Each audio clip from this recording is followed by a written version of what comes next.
Team India प्रत्यावर्तन देखा पर Australia दिग्गज क्रोधित होते। हाँ बंधुगण, चतुर्थ टेस्ट चतुर्थ दिन में टीम इंडिया बोलर माने समग्र मैच को ओलट पालट करदे। बुमरा सिराज चमत्कार बोलिंग करी ऑस्ट्रेलिया को ध्वंस करथिले एवं वर्तमान टीम इंडिया ए मैच को जीति पारिबो। ऑस्ट्रेलिया वेटरान माने ऑस्ट्रेलिया को एहीपरि माड़ दिया पर रागिछंती एवं से टीम इंडिया उपरे किछि आश्चर्यजनक विवृत्ति दैछंती। हाँ बंधुगण, आम आपनकु संपूर्ण खबर कहबू, तेणु शेष पर्यंत ए वीडियो को देखंतु एवं जदि आपण मध्य टीम इंडिया जने प्रशंसक तेबे वीडियो गोटे लाइक करंतु, चैनल को सब्सक्राइब मध्य कर दियंतु। बंधुगण, चतुर्थ दिन में भारतीय दल 9 विकेट पाई 358 रन स्कोर सहित आगुआ होइतिले।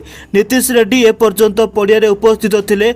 आशा थिला जे नीतीश अधिक रन जोग करिवे एवं से मध्य चेष्टा करथिले, किंतु चतुर्थ दिन में से मात्र 11 रन जोड़ी पारी 114 स्कोर रे भारतर इनिंग्स 369 रे ऑल आउट होइतिला। ए समय ऑस्ट्रेलिया 105 रन रे अग्रणी हासिल करथिला। या पर ऑस्ट्रेलिया तार द्वितीय इनिंग्स रे 9टी विकेट हराई 228 रन संग्रह करिछि, जेउथिरे मार्नस लाबुसेन सर्वाधिक 70 रन करिथिबा बेले ऑस्ट्रेलियार अधिनायक पैट कमिन्स 41 और शेष रे बैटिंग करथिबा नाथन लायन मध्य 41 रन करी नॉट आउट रहिसंती, जेउथिरे भारत पई जसप्रीत बुमरा सर्वाधिक 4टी विकेट नेथिबा बेले मोहम्मद सिराज 3टी और रविंद्र जडेजा गोटे विकेट नेथिले। तबे वर्तमान ऑस्ट्रेलिया भारत ठारू 333 रन आगरे रहिछि। दोस्तों, टीम इंडिया ए प्रदर्शन देखि ऑस्ट्रेलिया वेटरान माने रागिछंती एवं से माने किछि आश्चर्यजनक विवृत्ति दैछंती। सर्वप्रथम रिकी पंटिंग कहिसंती, सर्वप्रथम मु टीम इंडिया को अभिनंदन जणाइबाकू चाहे। या केही आशा करनथिले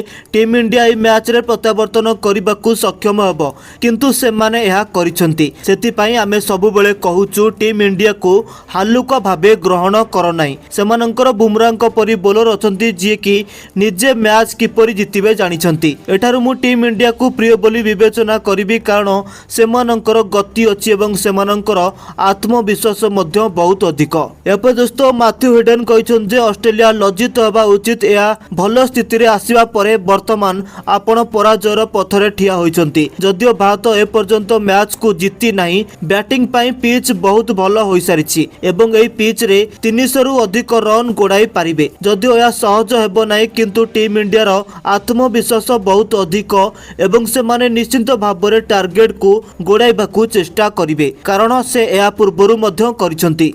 दोस्तों, यापर माइकल क्लार्क आज ऑस्ट्रेलिया कहते प्रदर्शन अत्यंत लज्जाजनक थिला। प्रथम इनिंग्स रे 474 रन स्कोर करबा परे सेमाने टीम इंडिया को हालुका भाबे नेथिले। एई पिच बैटिंग पाई भल, तथापि टीम इंडिया रो बोलर माने भल बोलिंग करछंती। बुमरा सर्वदा भल बोलिंग करंती, किंतु मोहम्मद सिराज आज कोन बोलिंग करथिले तांकर अग्रगामी देखिबा योग्य थिला। वर्तमान टीम इंडिया को गति मिलिछि एवं जदि यह घटे तेबे ऑस्ट्रेलिया पाई यह अत्यंत लज्जाजनक विषय हेबो। एपर दोस्तों डेविड वार्नर कहिसंती जे जदि टीम इंडिया एठारू मैच को जीते तेबे यह इतिहासर सबुठु बड़ कमबैक हेबो। आज भारतीय बोलर माने केवल चमत्कार बोलिंग करि नांती, बरं गतकाली नीतीश रेड्डी को बैटिंग हेतु टीम इंडिया ए प्रत्यावर्तन करिबारे सक्षम होइतिला। यदि नीतीश रेड्डी से शतक स्कोर करि नथांते तेबे भारत एक पाखिया मैच रे हारिथांता। रोहित शर्मा मध्य बहुत भल अधिनायक थिले। ऑस्ट्रेलिया दल द्वितीय इनिंग्स रे टिके अधिक आत्मविश्वासी होइतिला। बंधुगण, टीम इंडिया रे ऑस्ट्रेलिया वेटरान मानकर